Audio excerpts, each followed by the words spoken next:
¿Qué tal? ¿Cómo están ustedes? Buenas noches, bienvenidos a la revisión de las noticias. Salimos a recorrer algunos restaurantes y bares de la capital para ver si se están cumpliendo o no los protocolos sanitarios. Pudimos constatar que en algunos locales existe bastante relajo y hay medidas básicas que no se están cumpliendo, como por ejemplo el uso de la mascarilla del personal.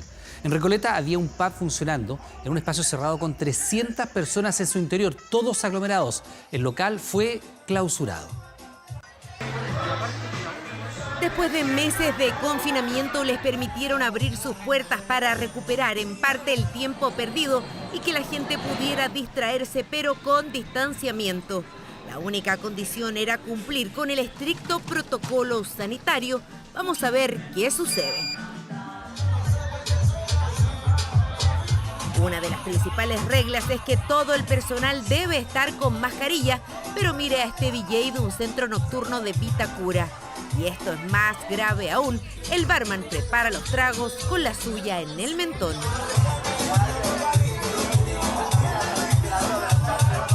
Y no es la única irregularidad que encontramos. En la fase 3, restaurantes, cafés y pubs pueden abrir en espacios abiertos y a un 25% de su capacidad, con 2 metros lineales entre las mesas, pero aquí están todos juntos, incluso se ve a una chica bailando sin mascarilla. Algo similar encontramos en este local del Patio Bellavista en la comuna de Providencia. La joven a cargo de la barra tiene su cara descubierta y no es la única. Aquí, fuera de toda recomendación, los meseros le entregan la carta a los clientes para que hagan su orden.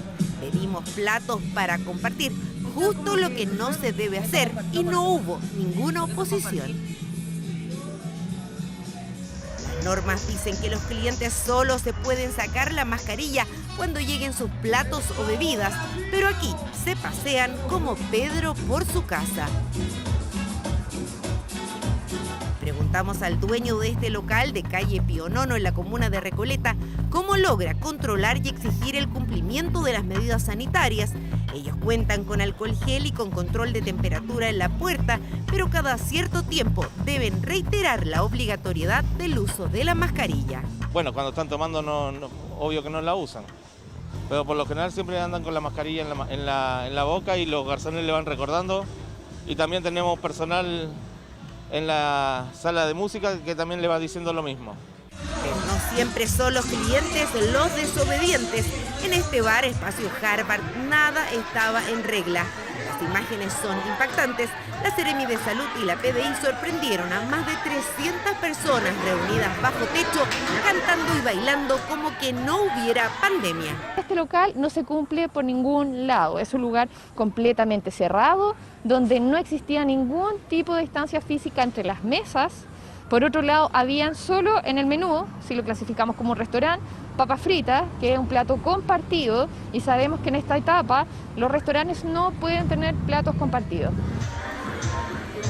Y no solo eso, detectaron que no se estaba tomando la temperatura ni había alcohol gel en el acceso, pero la falencia más grave es que en los baños no había ni siquiera jabón para lavarse las manos.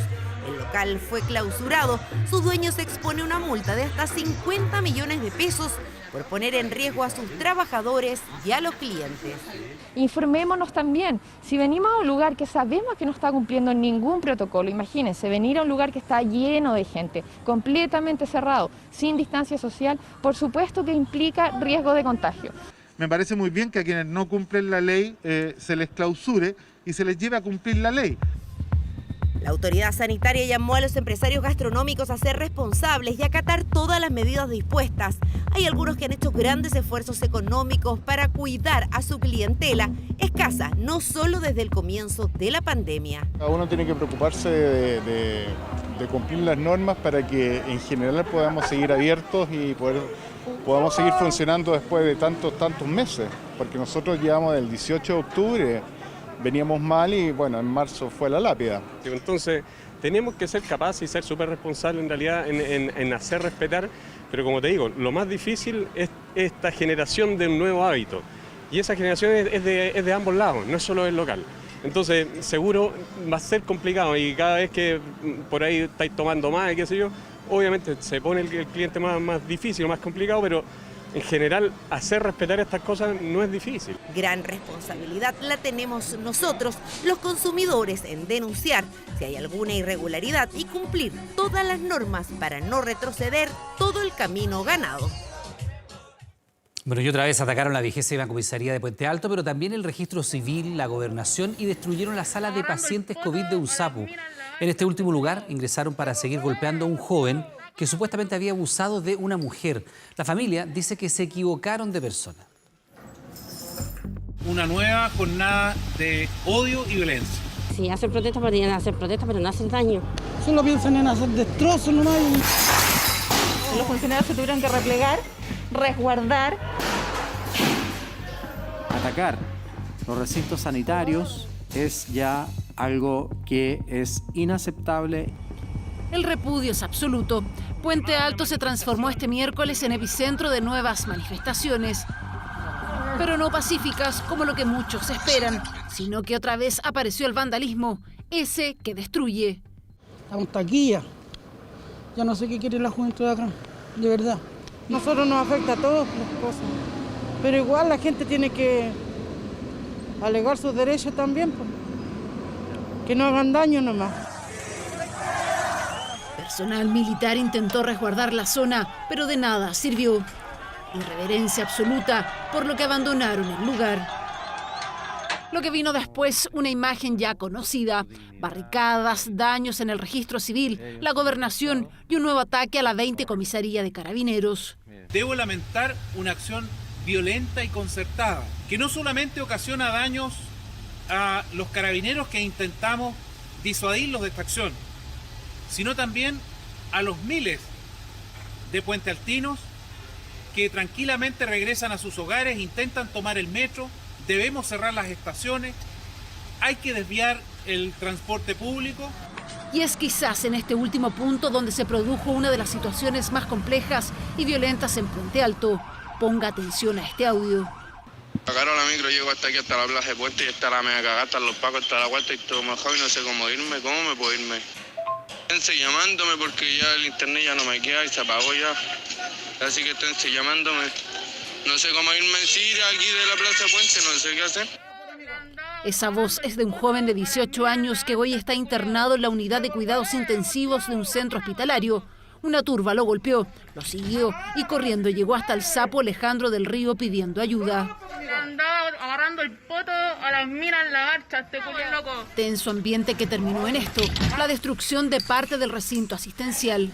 Al ver que el paciente requería atención de urgencia porque había sido golpeado, estaba herido, se ingresó al Sapo para prestar ayuda y la turba que estaba afuera decían que él había agredido a una mujer. La había golpeado y que por eso querían que nosotros lo sacáramos, si no ellos iban a ingresar. Amenaza que se concretó. El temor de los funcionarios de salud era evidente, no solo de ellos, porque también había un paciente. La zona que destruyeron y también habrían intentado robar era para pacientes COVID. Sino que ingresaron a la zona de atención de pacientes. Y eso es lo que también es peligroso y obviamente somete a los mismos trabajadores y a los pacientes a un riesgo que es inaceptable. La violencia a nada conduce, solo destruye, y en este caso establecimientos de salud que deben estar aptos para atender a nuestros pacientes. Nada justifica estos daños y mucho menos la agresión a este joven, porque aparentemente fue golpeado de manera injustificada y nada habría tenido que ver, según su familia, con un supuesto abuso a una mujer. O sea, está tomando el colectivo y dice que llega una niña y que le dice es él, es él. Él dice, ¿qué soy yo? ¿Qué soy yo? Y dijo, tú eres. Le dijo, ¿qué soy yo? Dijo, tú me tocaste el traste. Y le dice, amiga, yo vengo del trabajo. Le mostró la mochila, se le abrió todo. Le dice, yo no soy. Y creo que vienen como más de 30 personas y se abalanzan contra él, le pegan golpes, puños, patadas. Según les habría comentado a su familia, segundos antes de esta agresión y de la que la niña lo apuntara, otro hombre con una chaqueta azul pasó corriendo muy cerca de él. Y él lo encontró muy extraño porque él estaba esperando. Cosa que después de eso se acerca a esta niña y dice es él. Y él no había hecho nada. Aseguran que todo se trató de un malentendido, que hoy lo tiene grave con una hemorragia en su cerebro. y que por ello puso una denuncia por robo con violencia porque todas sus pertenencias se las robaron. 10 personas en tanto fueron detenidas luego que la Fiscalía los acusara de asociación ilícita para atacar cuarteles policiales. Esto ocurrió en la comuna de Peñalolén. Los cuarteles de Peñalolén están entre los más atacados del país. Desde el 18 de octubre registran 77 atentados. La noche del lunes ocurrió el último incidente en las afueras de la subcomisaría. Terminó con un subteniente quemado por una bomba Molotov.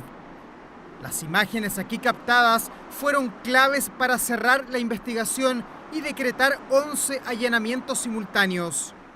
Creemos que aquí hay una organización criminal que trabaja coordinadamente, que promovía la entrega de medios a quienes delinquieron y sin lugar a dudas que eso nos permite perseguirlos eficazmente. Estos ataques no fueron una expresión de la comunidad, de los vecinos, fueron acciones delictivas, acciones vandálicas. Y hoy día estamos dando cuenta de la detención de personas responsables y medios de prueba. Carabineros detuvo a 10 personas, entre ellas 3 menores de edad. Hubo interceptaciones telefónicas y seguimientos con drones. Así se determinó que tenían una estructura organizada. Se coordinaban vía WhatsApp y previo a los ataques distribuían roles y labores de cobertura. Estábamos frente a una organización criminal, una organización que dirigía, que actuaba, que proveía de recursos para que algunos atacaran no solo a la comisaría. Atacar a la comisaría es atacar no solo a carabineros, es atacar también a la ciudadanía. Lo planteamos muchas veces, la necesidad de poder resolver este verdadero infierno que están viviendo no solo los carabineros, además todo el entorno, todo el barrio que ha vivido noches de verdadero terror. Según la investigación, las zapatillas de los imputados fueron una pista para descifrar la orgánica de este grupo liderado por una mujer de 50 años. Y a nuestro juicio ejercían roles de liderazgo, proporcionaban domicilio y también ayudaban a lo que era la facilitación de medios para que se pudiesen desarrollar estos eventos, pero también participaban activamente los mismos. En la formalización, la Fiscalía acusó que solo entre agosto y el 12 de octubre de este año, este grupo lanzó más de 500 bombas Molotov y percutó casi 300 disparos. La Fiscalía pidió prisión preventiva para 6 de los imputados que ahora arriesgan hasta 20 años de cárcel. Bueno, a solo días del primer aniversario del estallido social hay preocupación entre los vecinos de Plaza Italia, conocido como la Zona Cero. Pese a la lenta reapertura de locales y restaurantes del sector, los últimos incidentes han llevado a reforzar medidas de seguridad para evitar daños en este emblemático barrio. La Zona Cero, un año después, el sector Plaza Italia fue escenario en ese tiempo de un estallido social, marchas históricas e incluso una cuarentena sanitaria. 365 días después hay cosas que siguen igual y otras que cambiaron definitivamente en este barrio emblemático. Vecina, bienvenida. Me alegro mucho que haya abierto. La venimos a apoyar y voy a traer a los vecinos para venirla a apoyar y una alegría enorme. Ojalá que no cierre sus puertas. Muy amable y eso organizamos los vecinos. Gracias, hija, te pasaste. Muchas bendiciones para ti. Fue el gesto de apoyo de Evelyn, vecina del sector hacia quien administra el local Pollísimo que reabrió hace una semana en plena Alameda con Vicuña Maquena. Son días inciertos para quienes viven y trabajan en la Zona Cero. Mucha gente que no tiene ni siquiera que comer porque han perdido su trabajo. Justamente la mayoría de la gente que vive por acá en el sector trabajaba en estos locales que han sido destruidos. Al final detrás de nosotros también hay familia y uno no se da cuenta que hace sufrir a esa familia también. Porque se preocupa si uno va a llegar a la casa, va a llegar bien, va a llegar mal. Y es que al mismo tiempo que la pandemia permite una lenta reapertura de locales, los incidentes de las últimas semanas en Plaza Italia instalan la incógnita. Lo que parecía un paisaje de puertas abiertas y terrazas ha derivado en ventanas y umbrales reforzados, mayor seguridad ante lo que pueden ser las manifestaciones por el primer aniversario del estallido social. Estamos colocando platina de protección para la cortina. ¿Habían intentado vandalizar esto el año pasado? No, si se hizo tira el local completo. ¿Lo rompieron? Lo rompieron entero y ahora tiene miedo otra vez que pueda pasar lo mismo. Claro. Gente que retorna a su casa ha tenido que quedarse hasta las 11, 12 de la noche afuera. Yo conozco mucha gente que le ha pasado eso. Es parte de la inquietud de locatarios, pero principalmente vecinos de los barrios que componen Plaza Italia. Algunos de ellos estuvieron este jueves en la reunión que tuvieron diversas autoridades para reflexionar sobre el 18O y su impacto en la zona cero. Porque efectivamente una cosa son las manifestaciones, una cosa, ¿no es cierto?, son las demandas sociales y otra cosa muy distinta es este afán de destruir todo. Es a condenar la violencia con fuerza, venga de donde venga. Y a los vecinos y a los locatarios, en forma muy clara, señalarles que no vamos a bajar los brazos. Estamos con ellos, vamos a volver a reconstruir la ciudad si fuera necesario.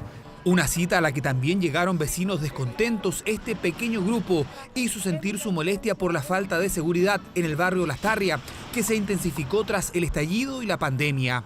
Hay carabineros para socorrer a la gente de los restaurantes, pero acá nos asaltan, acá nos roban. Escúcheme, yo lo escuché a usted, durante los más de 120 días que estuvimos en cuarentena y que teníamos que pedir permiso para ir al supermercado y no se podía ir al supermercado porque nos asaltaban.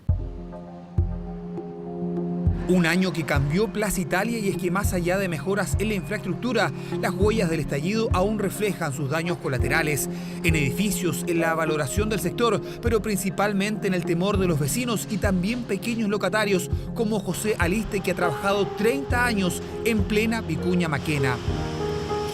A mí tengo que salir arrancando. Yo soy un trabajador más, ¿no? De tercera edad. ¿Cómo voy a querer yo que haya desorden, que hagan tirar las cosas? ¿Cómo voy a querer yo eso? La violencia se ha empoderado de nuestro barrio. La violencia es una sola. Es decir, aquí no hay violentadores, violentistas. No, es solo una. Y el afectado, en este caso, somos los vecinos. 365 días que cambiaron muchas cosas del corazón de Santiago. A un año del estallido social, Plaza Italia vive días de incertidumbre y confirma que aún tiene muchas historias por contar. Bueno, finalmente el Ministerio de Salud tendrá que hacer entrega parcial de los correos de las autoridades del MinSal relacionados al manejo de la pandemia, según lo determinó la Corte Suprema. Sin embargo, el Ministerio Público solo podrá acceder a cierta información, no a toda. ¿Cuál es? Lo revisamos en la siguiente nota. He pedido ser citado a la brevedad posible a la Fiscalía. Solicitud para entregar su versión en la investigación que busca determinar responsabilidades por las muertes ocurridas en pandemia. El ex ministro Jaime Mañalich no ha sido citado aún, pero la indagatoria continúa. La Corte Suprema, en esta jornada, tras la petición de la Fiscalía que buscaba acceder a los correos de las autoridades del MinSal, determinó que solo podrán obtenerlos de forma parcial y solo los que estén relacionados a la comprobación de los hechos delictivos denunciados. Estamos para colaborar con la justicia. Nosotros hicimos ver que al entregar todo se ponía en peligro la seguridad nacional. Yo no hablaría ni de triunfos ni de derrotas. Nosotros acatamos el dictamen de la justicia y justamente lo que pedimos fue que la Corte Suprema nos ordenara cuáles y qué tipos de correos entregar. La determinación estableció además que no podrán acceder a los correos del MinSal que hagan referencia a la adquisición de insumos y a los relacionados a la acción de recursos militares y policiales. Estimábamos que no podía el Ministerio Público pretender indiscriminadamente acceder a todos los correos. La Fiscalía tiene que ser muy cuidadosa y criteriosa en las medidas intrusivas que afectan derechos de las personas. O sea, aquí la Fiscalía no puede ser la caja de resonancia del Partido Comunista o del senador Navarro. Precisamente fue el senador Navarro y el alcalde comunista Daniel Jadwe quienes presentaron querellas que provocaron esta investigación, que a su vez derivó en la solicitud de los correos. Una entrega parcial que definió la Corte Suprema por 3 votos contra 2. Me parece que es la decisión correcta. Destruye las intenciones de este gobierno de seguir obstruyendo y encubriendo. Solo le aconsejo respetuosamente, sobre todo a los imputados, que colaboren, ¿no? La colaboración esencial es un atenuante en estos casos. Lamento la decisión de la Corte, pero vamos a seguir insistiendo en todos los niveles porque haya transparencia. La acción matonesca de Saliasnik y Donoso tuvo efecto. No puedo decirle lo que verdaderamente considero de impropia sus palabras, no enaltecen a la labor del Senado. Una buena semana para la defensa de Jaime Mañalich, que se inició con el rechazo de la acusación constitucional que fue analizada en la Cámara de Diputados. Se espera que el exministro preste declaración en la Fiscalía en los próximos días, probablemente tras el plebiscito del 25 de octubre. Retirar parte de los ahorros previsionales para comprar la primera vivienda. Esa es la propuesta que evalúa el gobierno y que podría incluir en las indicaciones que presentaría en los próximos días al proyecto de reforma previsional. En paralelo, la alternativa que enfermos terminales puedan acceder también a todos sus fondos avanza en su tramitación en el Congreso. Retirar parte de nuestros ahorros previsionales para comprar una vivienda. Una propuesta que los propios partidos de gobierno pusieron sobre la mesa. La estamos estudiando, hay académicos que han planteado esa posibilidad, la estamos evaluando. Lo dejó claro el ministro de Hacienda, una idea que se estaría considerando incluir en la reforma de pensiones, permitir retirar una parte de los fondos de las AFP para adquirir la primera vivienda, pero como un préstamo. Estas propuestas de autopréstamos son restringidas y por lo tanto cualquier autopréstamo tiene que ser con varias características, ¿no es cierto?, de devolución de ese préstamo, con usos bien específicos, bien acotados, y eso es lo que estamos evaluando. Devolución del monto o postergar la edad de jubilación serían las alternativas, una idea que la oposición ven con buenos ojos. A mí me parece interesante la idea, que deberíamos estudiar, que ojalá no venga con una letra chica que complique la utilización, ¿no es cierto?, o que vaya a descompensar lo que tiene que ver con las futuras pensiones. Para todos cáncer es muerte, y en mi caso este cáncer no tiene cura. Porque afectó sus pulmones, Carlos se enteró de vuelta de vacaciones que tenía la enfermedad. Los gastos médicos son altos y quiere dejar protegida a su familia. Por eso necesita retirar sus ahorros previsionales, todo el monto y no en forma de pensión. De manera incomprensible la proyecta a 77 años. No tiene ningún sentido. No voy a llegar nunca a los 77 años. Retiro del 100% de los ahorros previsionales, una facultad que está incluida en un proyecto de ley que fue aprobado en general y que avanza en el Congreso, con apoyo transversal. No existe razón alguna para que ellos mantengan la cotización previsional en sus cuentas de capitalización individual y es necesario apoyarlo y permitir el retiro absoluto de estos fondos en el más breve plazo posible. Y anunciamos además que la UDI va a apoyar el proyecto del retiro de todos los fondos para los enfermos terminales. Mientras y en paralelo, el gobierno busca afinar las indicaciones que espera presentar al proyecto de reforma al sistema previsional, que podrían incluir un nuevo destino para la cotización extra. El Ejecutivo estaría dispuesto a dividir el 6% en 3 partes. Una se destinaría a cuentas individuales, otra a un fondo colectivo y una tercera a seguros de longevidad, favoreciendo a los mayores de 80 años. Tenemos que incorporar ciertos elementos de solidaridad al sistema y estamos trabajando en eso, manejando y modelando la propuesta que la oposición nos planteó. Esfuerzos por alcanzar acuerdos que se producen cuando el Congreso avanza en la discusión del proyecto que permitiría el retiro de un segundo 10%. Probablemente usted se va a acordar de él. Murió Cupertino Andaur, recordado criminal de la historia policial de nuestro país. El año 1992 asesinó a sangre fría a Víctor Zamorano Jones, un niñito de solo 9 años, un caso que conmocionó a la opinión pública, a todo el país, y fue más uno de los más bullados por su nivel de crueldad. Incluso Andaur fue condenado a pena de muerte. Sin embargo, el expresidente Eduardo Frei le indultó esta pena.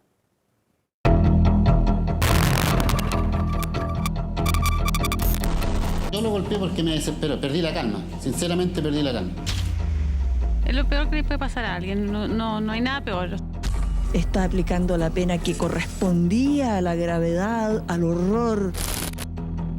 He decidido conmutar la pena de muerte del condenado a la de presidio perpetuo.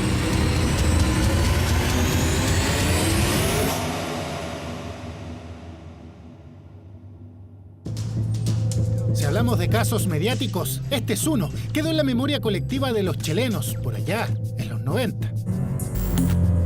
Reconoce haber golpeado tan fuerte con su pistola al niño que seguramente eso lo mató. Nos remontamos al 30 de diciembre del 92. Los medios de ese entonces transmitían afuera de esta acomodada casa de Locurro. Un niño de 9 años era asesinado, también abusado sexualmente. El responsable, hasta ahí eso era un misterio.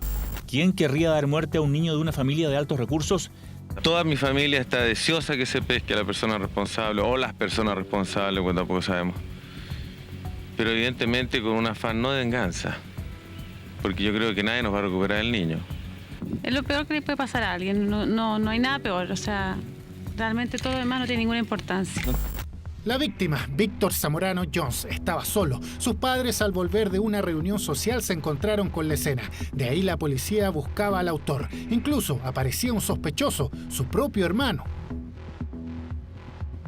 Una de las muestras analizadas por nuestro servicio en el caso en comento demostró la existencia de 2 patrones genéticos, de los cuales solo uno correspondía al menor fallecido y el otro a otra persona.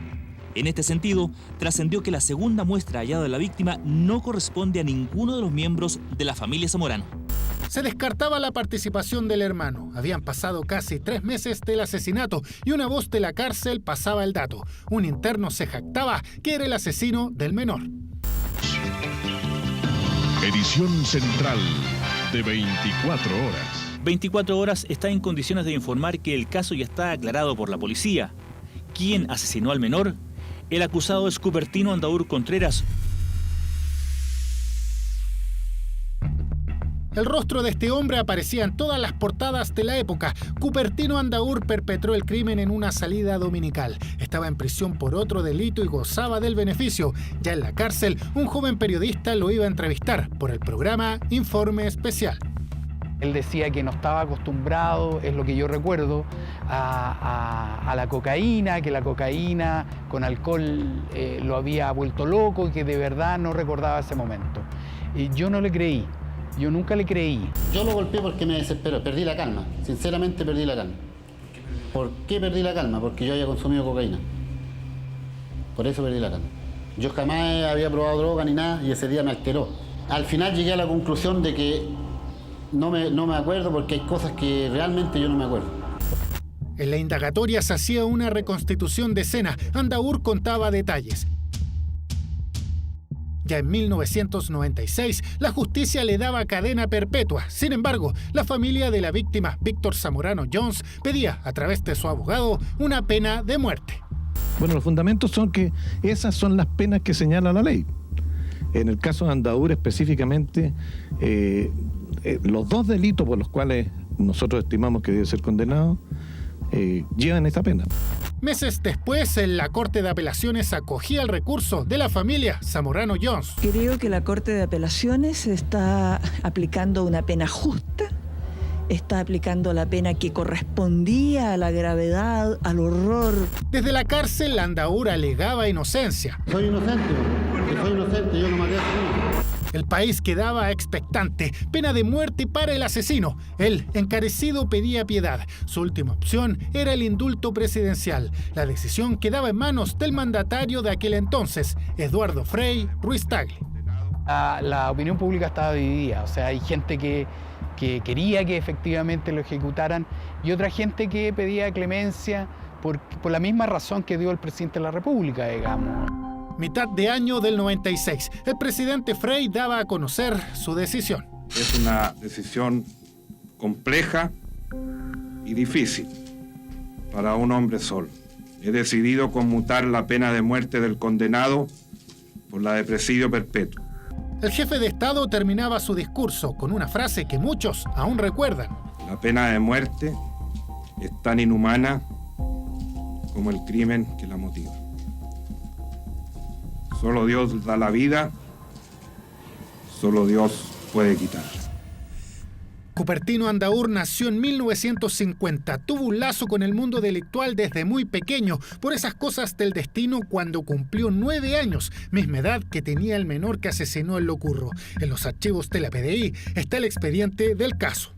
No me hacía caso, así que opté por golpearlo en más de una vez en el costado izquierdo de su cabeza con la pistola que portaba en mi mano derecha. Es una sucesión de hechos que no me quedaron claros. Para este delincuente, asumido y según él arrepentido, es impresentable aparecer ante el AMPA como violador de niños.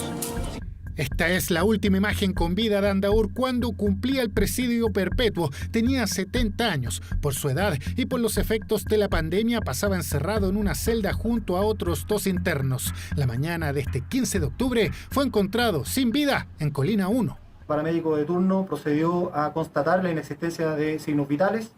El que habla procedió a tomar contacto con la fiscal de turno, quien dispuso la concurrencia del personal de la PDI, Brigada de Homicidios, y se encuentra desarrollando peritajes en el sitio del suceso, que fue aislado en forma inmediata. Fue encontrada sin vida al interior de su módulo, precisamente sobre su cama, y estos antecedentes fueron inmediatamente avisados al mando de acá de Gendarmería, adoptándose el procedimiento respectivo. No presentaba lesiones atribuibles a terceros. Sería una muerte por causas naturales. Así fue la vida de Cupertino Andaur Contreras. Peligroso, frío, violento, calculador. Características que daban quienes lo conocían. Su acto quedó en la retina de muchos y en el irremediable dolor de sus víctimas. Dejó una huella triste e imborrable en el ítem delictual. Este hombre marcó los registros de la historia policial chilena.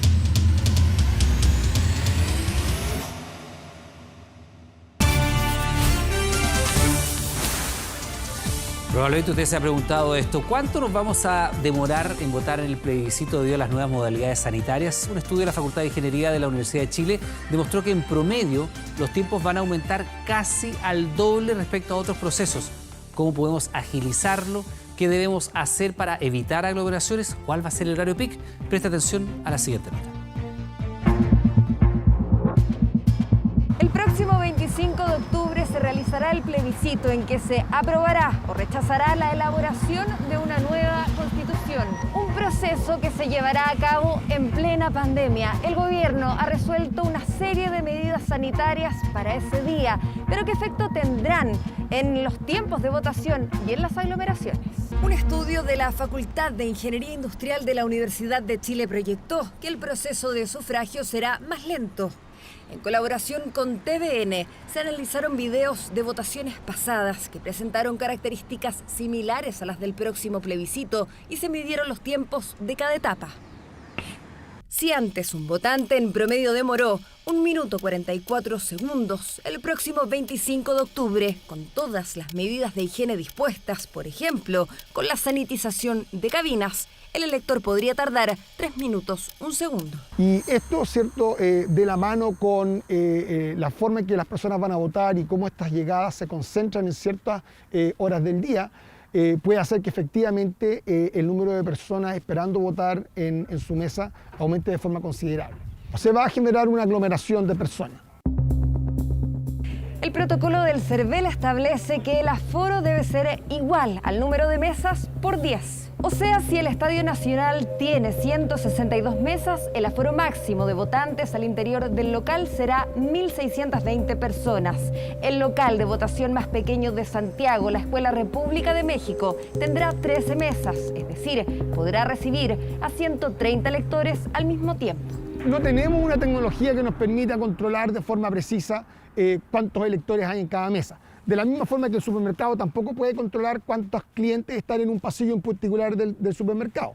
Para suplir esa falta de tecnología, desde el CERVEL advierten, habrá personal a cargo de esa función, delegados, Fuerzas Armadas y también 15.000 ayudantes facilitadores. Por eso son optimistas. Además, estará regulado que por mesa solo hay un máximo de 10 personas. La idea es que nunca haya una persona más que la que debe haber en la fila para mantener la distancia de 1 metro con otro elector o electora. La idea es que a medida que van saliendo las personas de ejercer su votación, vayan ingresando en la misma cantidad, de tal manera que por eso es tan importante y por eso llamamos a que las personas hagan el ejercicio de la votación y una vez que hayan votado, se retiren inmediatamente del local para que puedan ingresar los demás electores y electoras. Según otro informe, uno realizado por la Universidad Diego Portales, pese a la pandemia, este año se han realizado 65 elecciones en todo el mundo. En casos como Corea del Sur, Polonia o Burundi, la participación se incrementó hasta en 5,3 puntos en relación al proceso electoral anterior, mientras que en otros países bajó considerablemente, como en República Dominicana, Malawi y Macedonia. ¿Cuánta información da la autoridad pública cuáles son las medidas sanitarias, el nivel de control respecto de los contagiados, efectivamente si pueden ir o no a votar. Todo eso tiene un impacto bien relevante en el nivel de participación. Según el estudio, el horario peak de votación podría ocurrir entre las 12 del día y las 2 de la tarde. Si en cambio lográramos que los electores que van a esa hora se repartieran de forma gradual durante el día, básicamente se eliminaría la espera afuera de los locales. No habría... Cero. ¿Cómo hacer más eficientes los procesos en las próximas elecciones si medidas sanitarias similares a las de esta votación se mantienen?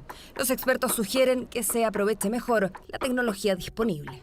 Hoy día tenemos sistemas electrónicos que nos permitirían, por ejemplo, ir a un local y votar en cualquier mesa que esté disponible, si es que tuviéramos los sistemas en línea. Eso es factible de hacer y quizás esta pandemia nos está iluminando un poco en la necesidad de poder realizar eso.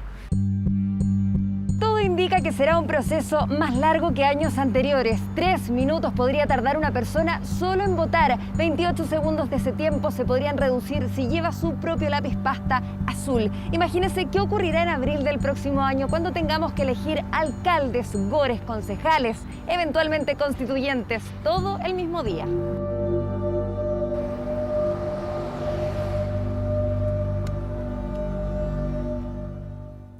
Pusieron reversa para escapar de un portonazo y una encerrona. 2 casos en los cuales los conductores actuaron de esta forma, temeraria.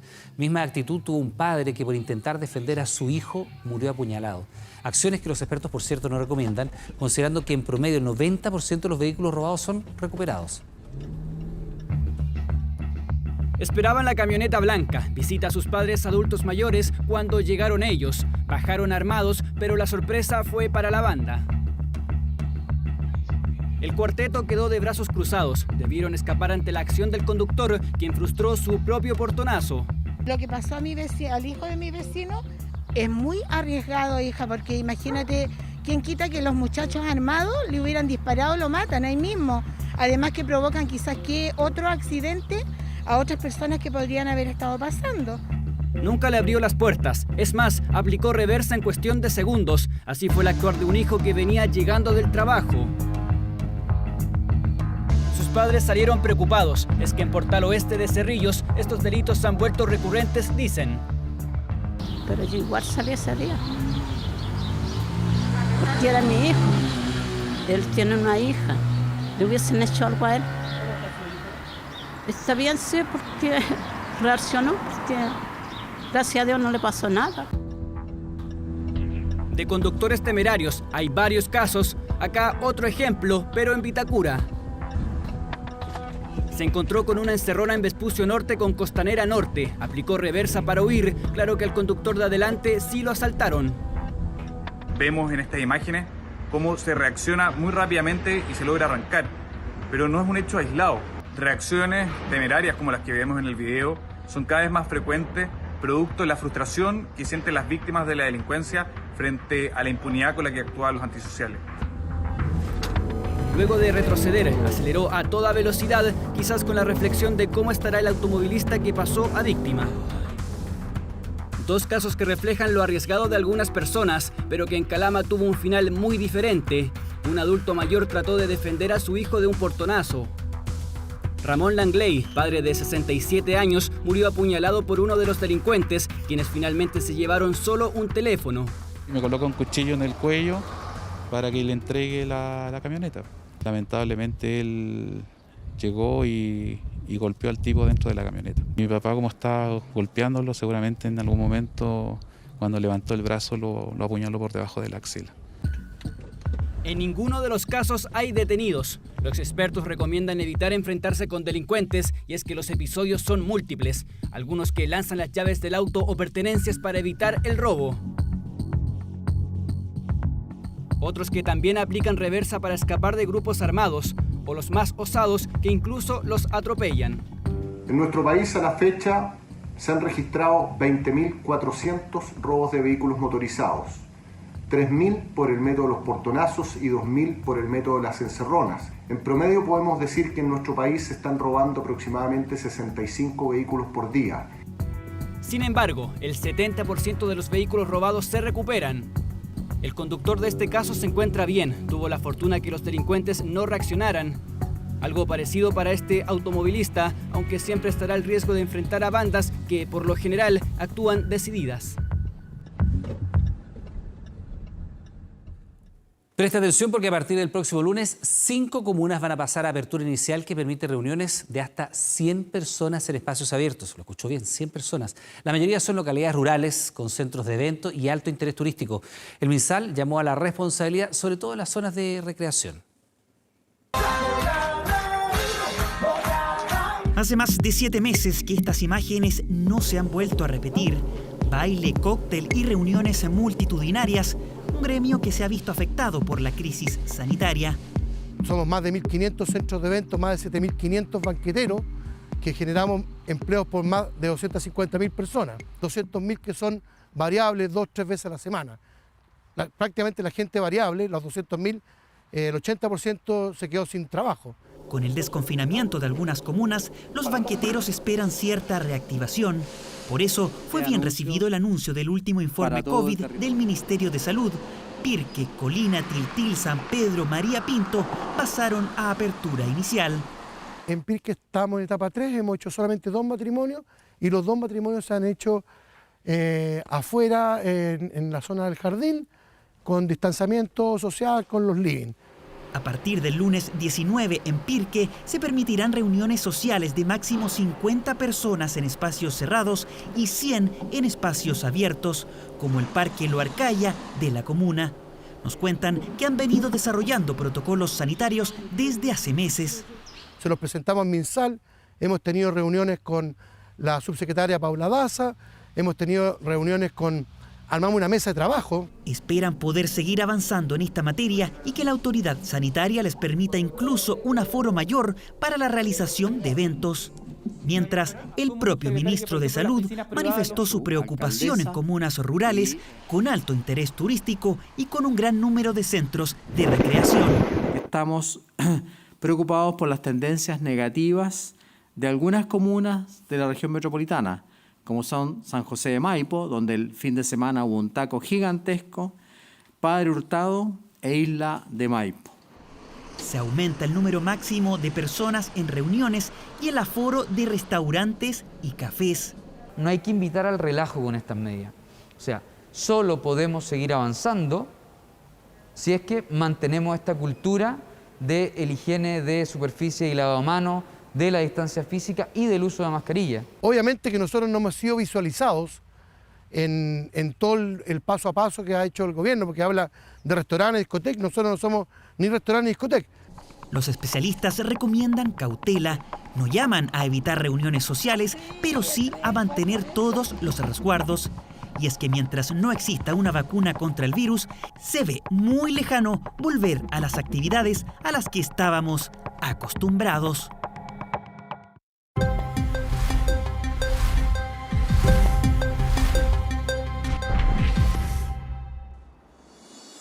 Bien, pues como todas las semanas, como todos los días jueves, nos ponemos al día con lo que se sabe junto a Pascal Fuente para hablar de coronavirus, pero no solamente de eso.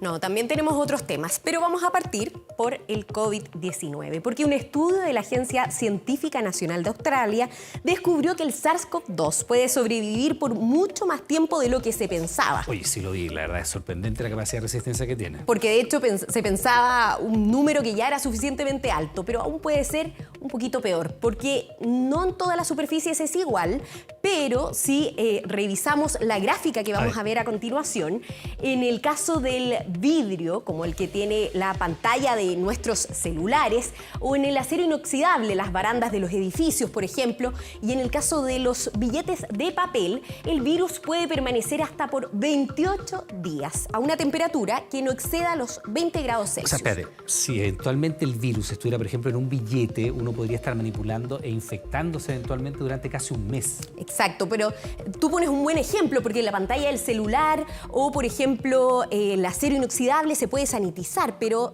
¿cómo se hace en el caso de los billetes de papel?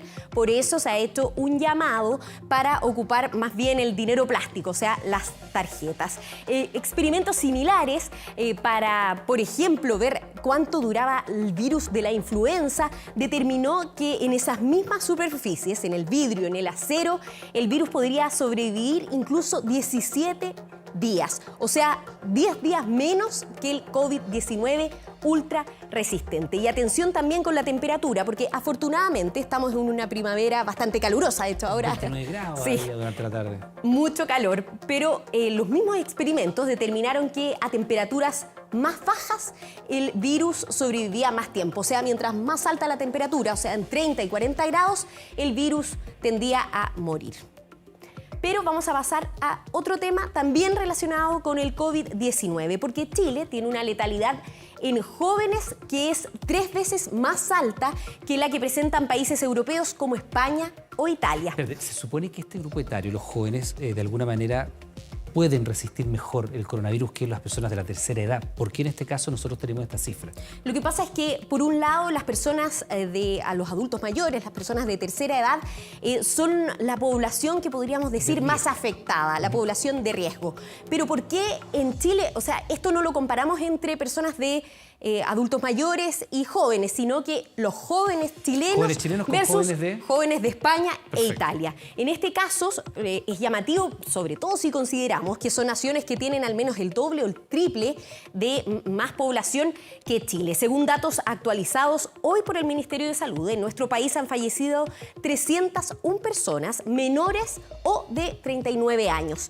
Pero para hacer la comparación de letalidad, se utilizaron datos que de hace poco más de una semana, que vamos a ver a continuación. Porque en España han fallecido 43 personas menores de 30 años. En Italia, uno de los países, recordemos, golpeado más duramente con la pandemia en un principio, tienen 19 muertes. Y en nuestro país, como lo vemos aquí, se trata de 105 fallecimientos confirmados y 57 sospechosos. Es así como podemos decir que la letalidad en jóvenes en España, es decir, el número de fallecidos respecto del total de contagiados, es 3 veces más baja que en Chile. Algo está pasando evidentemente con nuestros jóvenes que deberían ser más inmunes de alguna manera al coronavirus, pero acá en Chile no está ocurriendo. ¿Por qué?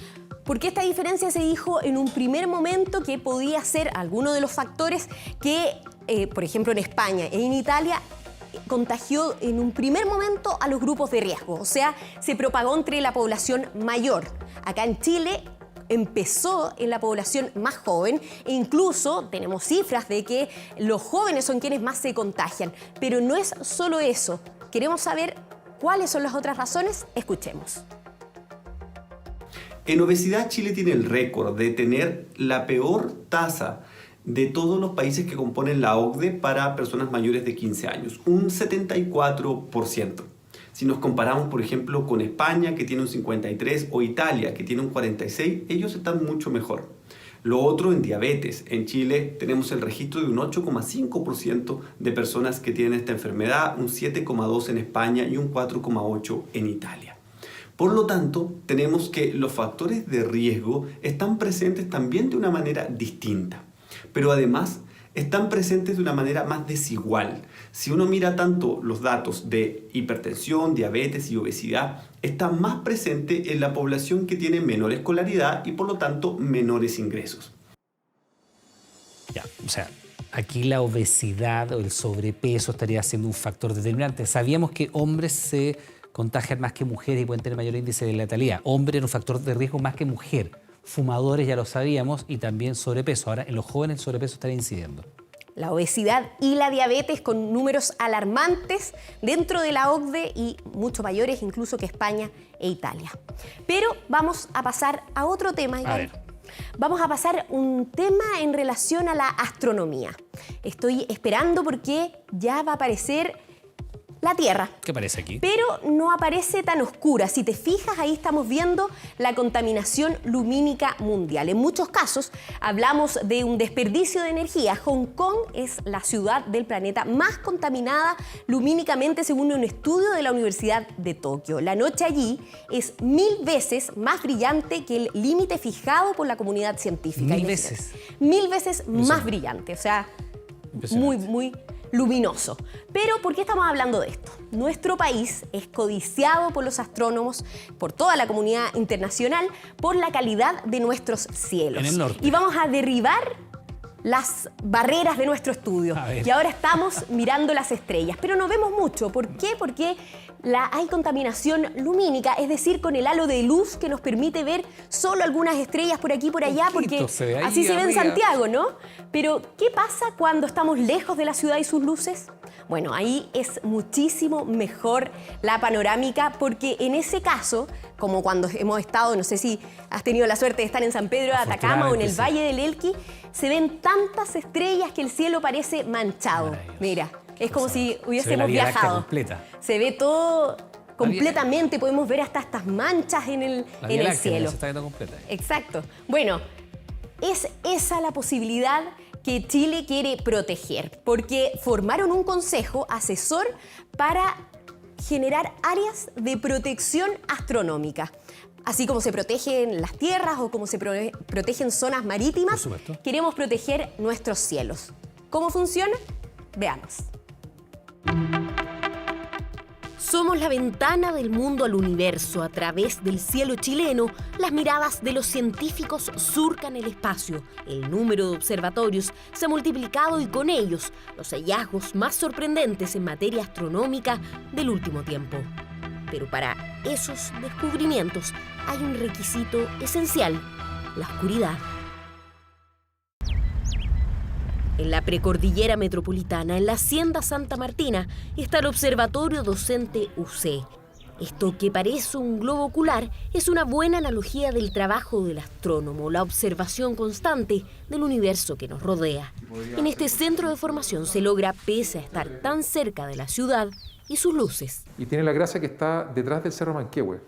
Y el Cerro Manquehue y otros cerros que hay hacen una especie de biombo lumínico y permiten atenuar un poco el halo de la luz de Santiago, y por lo tanto las noches aquí oscuras son razonablemente oscuras estando tan cerca de la ciudad. Una suerte de barrera natural que no necesariamente se replica en otros puntos de observación. Por eso, y en conjunto, el Ministerio de Ciencia y el de Medio Ambiente presentaron el Consejo Asesor, que será el encargado de definir las zonas cuyos cielos serán protegidos, tal como hoy existen áreas de protección en la tierra y el mar. Cualquier proyecto que desarrolle que pueda afectar estas áreas tiene que ser un estudio de impacto ambiental. Estamos generando una norma lumínica que se extiende a nivel nacional y que permite establecer criterios mucho más elevados para estas áreas de protección. Se trata de 6 científicos que desde distintos puntos del país definirán los criterios para designar una zona como área de investigación para la observación astronómica. La comunidad científica chilena participa de manera muy activa en la construcción de la nueva institucionalidad y de cómo esa institucionalidad favorece a la astronomía, pero también le da a Chile la oportunidad de liderar no solamente en temas astronómicos, sino también en aquellas regulaciones que son necesarias para esa astronomía.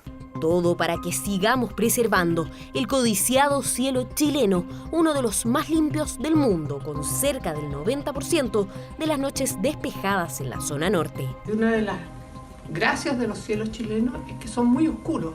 Cuando uno quiere observar los objetos más lejanos en el universo, que son apenas visibles, cualquier luz extra de acá de la Tierra puede realmente impedir la observación. Un verdadero laboratorio al aire libre que concentrará en los próximos años más de la mitad de la capacidad de observación en telescopios ópticos infrarrojos de todo el planeta. Protección del cielo. Qué lindas imágenes, Pascal, y la verdad es que transformar el estudio por un instante en este cielo abierto para disfrutar de la estrella es una maravilla. Viajamos aquí en Lo que se sabe. Pascal, muchas gracias, nos vemos la próxima semana. Gracias a ti, nos vemos. Vamos con otras informaciones. Fíjense que por primera vez en 15 años Bolivia va a realizar este domingo sus elecciones presidenciales sin Evo Morales en la papeleta. 6 son los candidatos, pero según las encuestas, la lucha va a estar centrada entre Luis Arce, considerado el delfín del exmandatario, y Carlos Mesa, quien ya dirigió el país entre el año 2003 y 2005. En Chile hay molestia entre los bolivianos habilitados para sufragar, ya que solo lo podrán hacer en Santiago.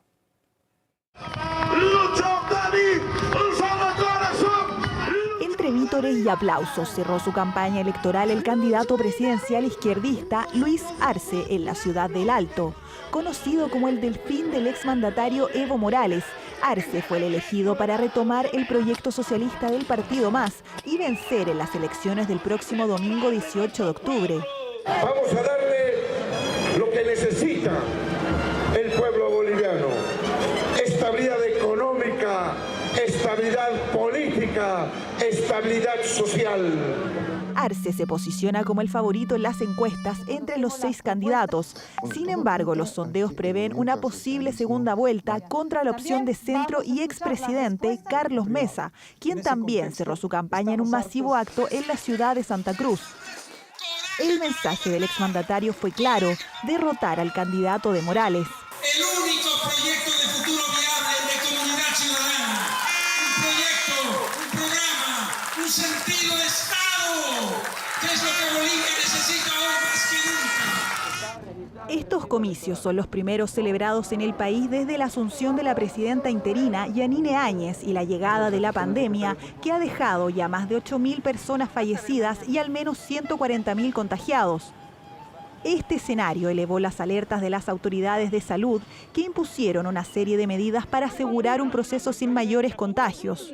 Recuerden que llevar a cabo una elección en medio de una pandemia añade una serie de circunstancias adicionales que normalmente no existirían en un proceso electoral ordinario. Son más de 7 millones los bolivianos llamados a las urnas para votar. De ellos, las mayores comunidades en el exterior se encuentran en Argentina y Chile. En nuestro país, la votación solo se permitirá en Santiago. Por estar en fases 1 o 2, las autoridades suspendieron los comicios en todas las otras ciudades que estaban habilitadas. Se trata de Arica, Iquique, Antofagasta, Calama y Copiapó. Ellas concentran la mayoría de los poco más de 30.000 bolivianos habilitados para votar en el país. En la capital son solo 4.000, por lo que pidieron levantar la medida por considerarla discriminatoria. ¿Y por qué ellas pueden votar y acá no? Supuestamente todos somos bolivianos y tenemos el derecho de elegir nuestro presidente, ¿no? Nos están cortando nuestra expresión, también para poder elegir nuestros gobernantes allá en Bolivia. Calama tiene 10.000 votos y no podemos perder los 10.000 votos. Somos muchos más. Bolivia mantiene restricciones de movilidad y el cierre de fronteras terrestres a nivel nacional. Sin embargo, los votantes de este domingo tendrán permiso para moverse dentro del país y ejercer su elección, en unos comicios que ya se vaticinan como uno de los más polarizados de los últimos años.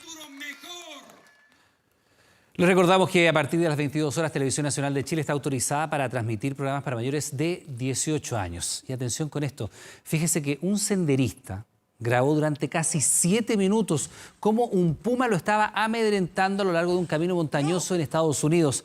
Este sobrecogedor momento nos pone en alerta, naturalmente, considerando que en lo que va del año ya han sido atrapados 10 pumas acá en plena zona urbana de la capital. Ahora, la pregunta surge de inmediato: ¿qué hacer si nos enfrentamos a uno de estos animales en la calle? Franco Ferreira nos cuenta. Así, una hembra puma advierte a un visitante que se aleje de sus crías. Chuta, esto ocurre en Utah, Estados Unidos. El celular que graba está en la mano del senderista Kyle Vargas, quien lo saca para registrar hasta que... Maldición, maldición, diría una traducción clásica de película gringa, pero la verdad, esto es la antesala de un largo encuentro con una puma. Hay una persona que se acerca a unos cachorros y la respuesta es una madre defendiendo a sus cachorros. Y el senderista intenta, escúchelo bien, emitir una especie de rugidos. La recomendación es siempre la misma: hacerse el grande, gritar, hacerle entender al puma que somos peligrosos. Tratar de hacerse mucho más grande de lo que uno puede representar. Se anda con chaqueta abril, levantar los brazos, en la punta de pie y gritar. Lo insulta incluso en inglés, qué sé yo. La conducta normal del puma es arrancar de nosotros. Exactamente, que el ejemplar no te transforme en una presa, sino que te vea como un potencial contrincante. Aunque el improvisado rugido al final igual deja ver a un temeroso bípedo. Y tras las amenazas más crudas, el intento humano por alejar a la puma ya se toma de cualquier tipo de ruido. pero va relativamente bien con la dinámica. Ahora, ¿qué hacemos en la ciudad? Nunca acercarse, nunca molestarlos, nunca. Y es que en Santiago este año han aparecido muchos. 10 ya llevamos. 8 ya han sido reubicados en la precordillera. Hay solo 2 que están en este minuto en el zoológico, uno que fue chequeado ayer y esperamos ya poder reinsertarlo la próxima semana. Y tenemos también una hembra. Tiene bastante edad y está con algunos problemas de salud. Hay un árbol de decisión en el servicio agrícola que propende a llevar esos ejemplares a un mejor sitio. Centros de reproducción como primera norma, por ejemplo, centros de exhibición, los comúnmente llamados zoológicos. Falta de alimento en la cordillera o el silencio de la ciudad en cuarentena pueden ser las razones de su aparición. Pero ahora el desconfinamiento hace llegar visitas humanas a sus territorios. Así que es bueno aprender de lo ocurrido en Utah. El tipo que graba el video comienza a grabar y se empieza a acercar. Y eso desencadena obviamente en la hembra puma una reacción instintiva y lo enfrenta. Nunca molestarlos. Si eso no resulta, el camino es reaccionar como hizo el senderista. Puede terminar bien. Yeah, so that just happened.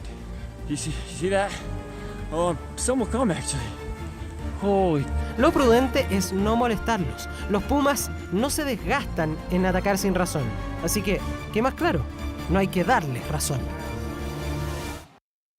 Con el auspicio de Sodimac, la casa oficial de las selecciones, presentamos 24 Horas Deportes.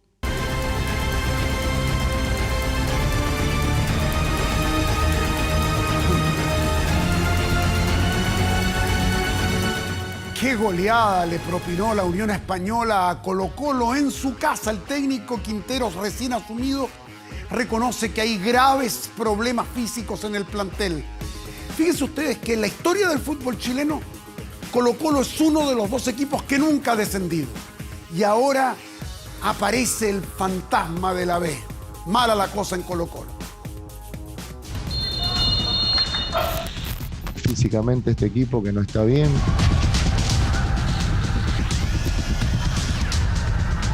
Está para medio tiempo, 50 minutos. En todas las canchas es lo mismo. Otra derrota más, otros puntos que dejan escapar y otra semana más en el fondo de la tabla. Unión Española goleó sin problemas al Cacique en su casa.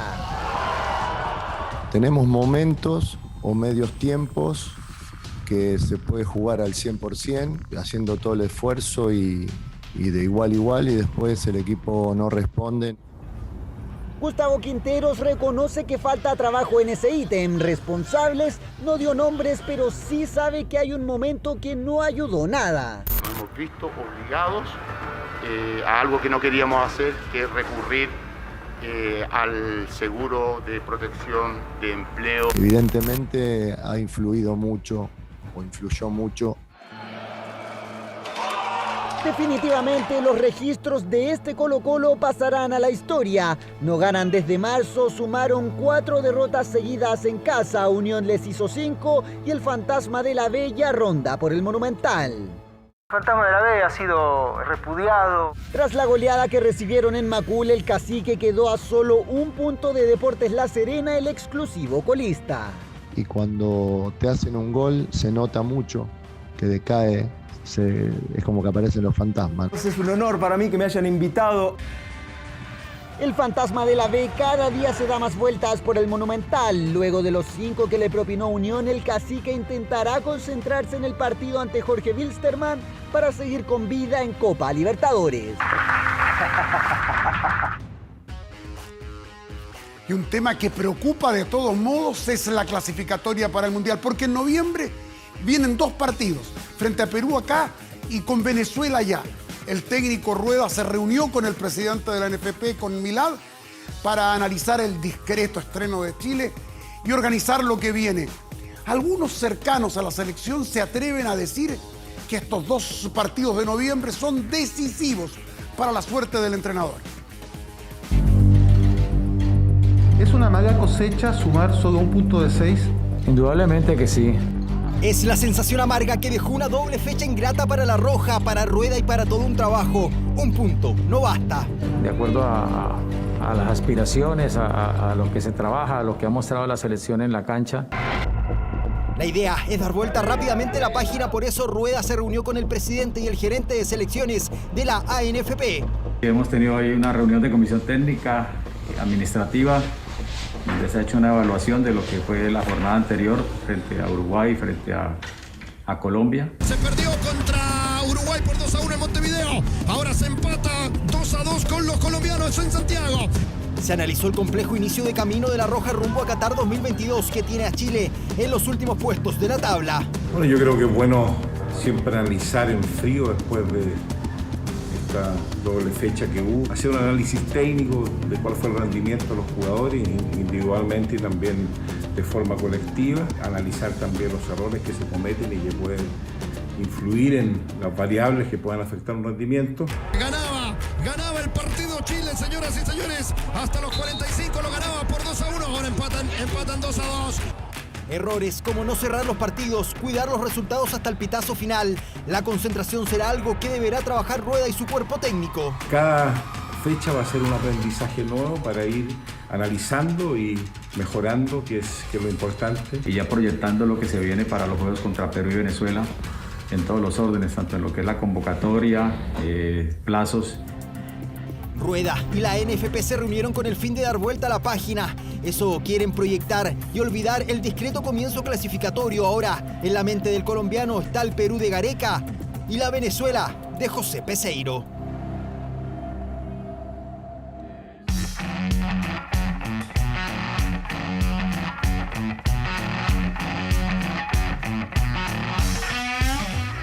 Alexis Sánchez y Arturo Vidal no tienen tiempo para sufrir lo que ha pasado con la selección porque ahora se tienen que enfocar en la Liga Italiana.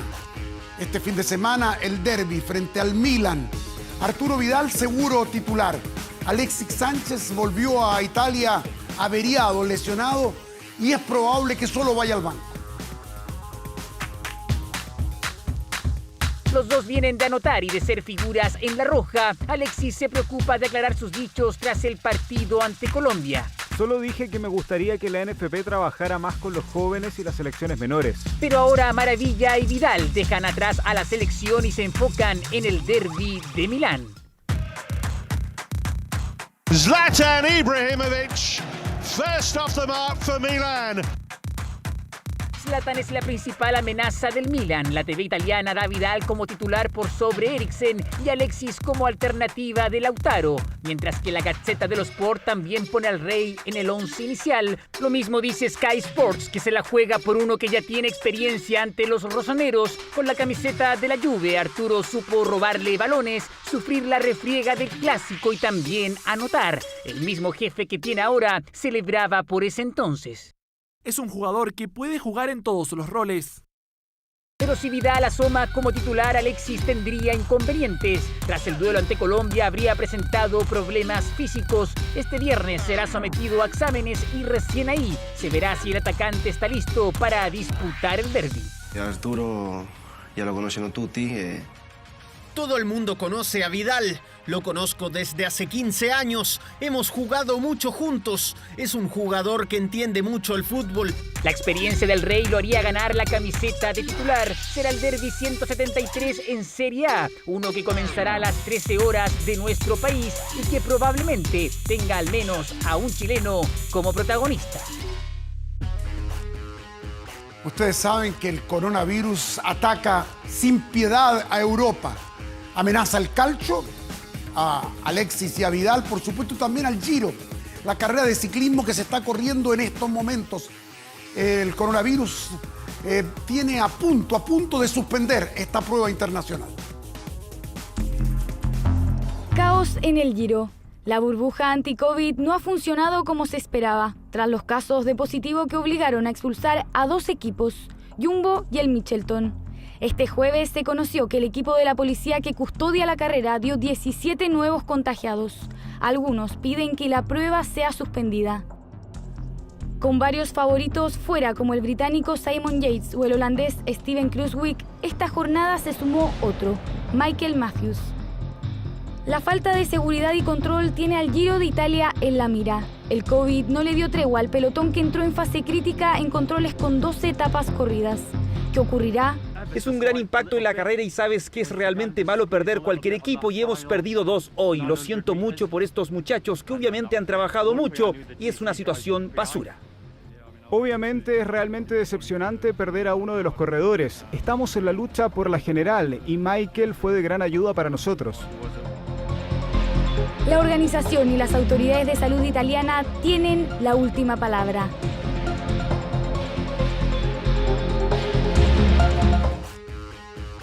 Y en el cierre de este bloque deportivo les cuento que hoy continuó nuestra liga, nuestra competencia y perdió la U. Ayer Colo-Colo, hoy la U, jugando horrible, cayó 1-0 frente a Antofagasta en el norte. Audax aquí en Santiago le ganó a O'Higgins de Rancagua por 2-1. Buenas noches, Iván Núñez continúa con la noticia. Bien, pues era una de las dudas que aún no estaban resueltas de cara al plebiscito del próximo 25 de octubre. ¿Qué documento debo portar o qué permiso tengo que solicitar si mi local de votación se encuentra en otra región? Además, se determinó que embarazadas y cuidadores de adultos mayores podrán excusarse si fueron escogidos como vocales de mesa. A 10 días del plebiscito del próximo 25 de octubre, una de las interrogantes pendientes tuvo respuesta. Si mi local de votación está en otra región, ¿podré viajar a sufragar independiente de la etapa de confinamiento que se encuentre? La respuesta es sí.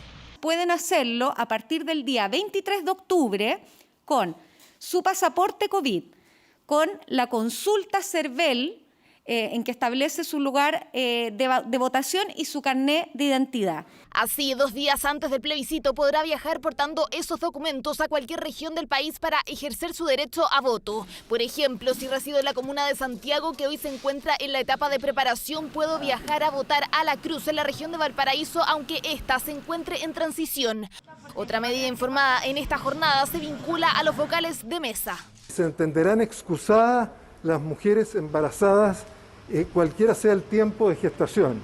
Lo mismo respecto de las personas que sean cuidadoras o cuidadores de adultos mayores. Como ya finalizó el proceso de excusa de los vocales, las embarazadas y cuidadores de adultos mayores podrán presentar los certificados que respalden su estado o labor cuando sean citados al juzgado de policía local y así evitar las multas asociadas.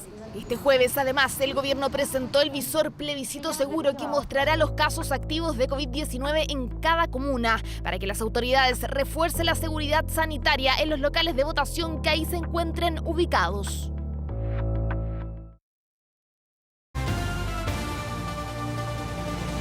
Ya estamos de regreso para contarle que Informe Especial abre su temporada número 37 con antecedentes altamente noticiosos sobre el caso Antonia Barra.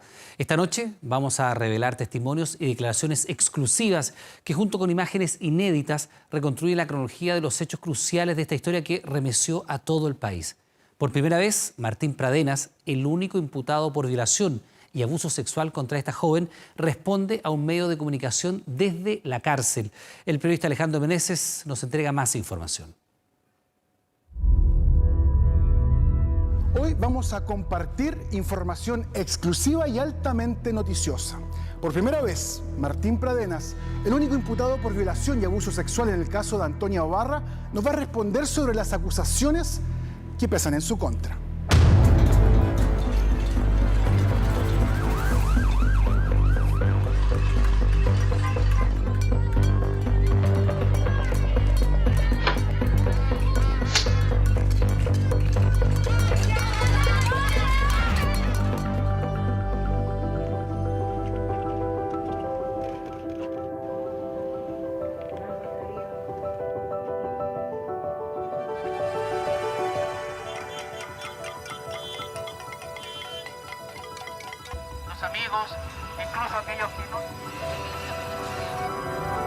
El caso de Antonia Barra ha remecido al país. Los antecedentes de esta investigación han aparecido de forma gradual, fragmentada e incompleta. Esta noche reconstruiremos la cronología de esta historia dolorosa basados en hechos constatables y con las declaraciones de los principales testigos. Tuvimos acceso a la declaración ante la justicia de Martín Pradenas, donde entrega todos los detalles de lo ocurrido en este caso. ¿Y empezó a sacarse la ropa? Sí.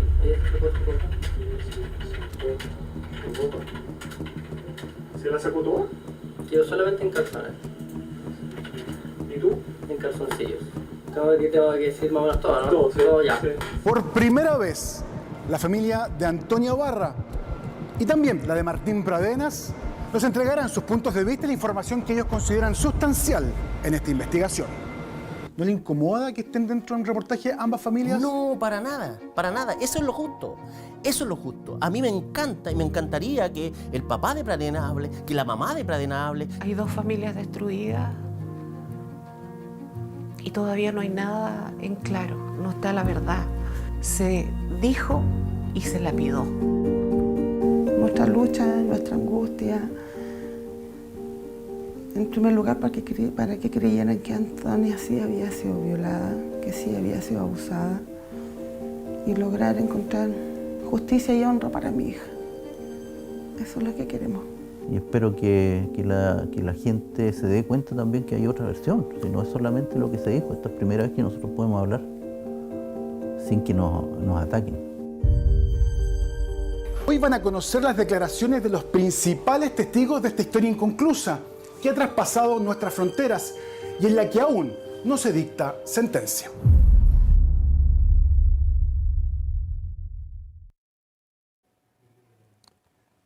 De regreso a la noticia le contamos que una dura crisis está enfrentando el comercio viñamarino. Casi 500 locales comerciales van a cerrar sus puertas producto de la pandemia. Uno de los más golpeados es el rubro gastronómico. 150 restaurantes y cafeterías no resistieron casi 4 meses de cuarentena. Atrás quedará el esfuerzo de años de Verónica, su proyecto de vida, su fuente laboral y la de sus trabajadores.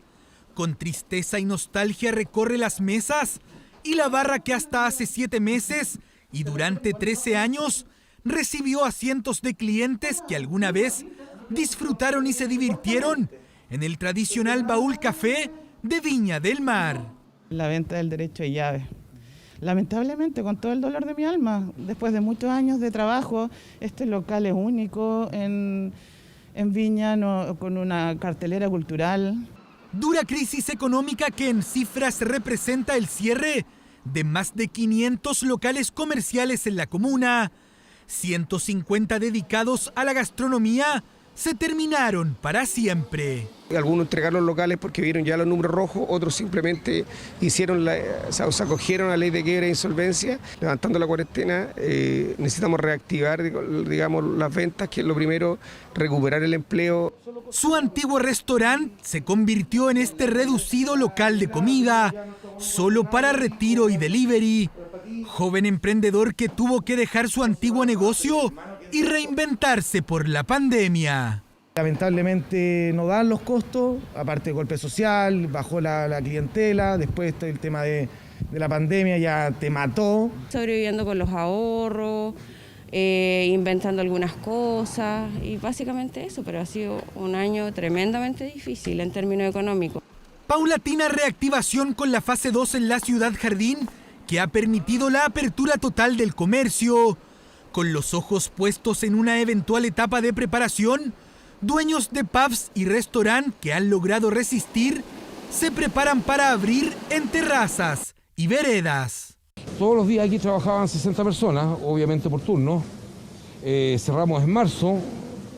Esperamos abrir lo antes posible. Hicimos una ordenanza para que ellos puedan atender y puedan estar ampliando el espacio, así les permiten las distancias que corresponden. La pandemia, un duro golpe a la economía que se traduce en la agonía del rubro gastronómico de una comuna orientada al turismo. Locatarios que intentan mantenerse a flote y que cuentan las horas para una eventual reapertura parcial permitida en fase 3.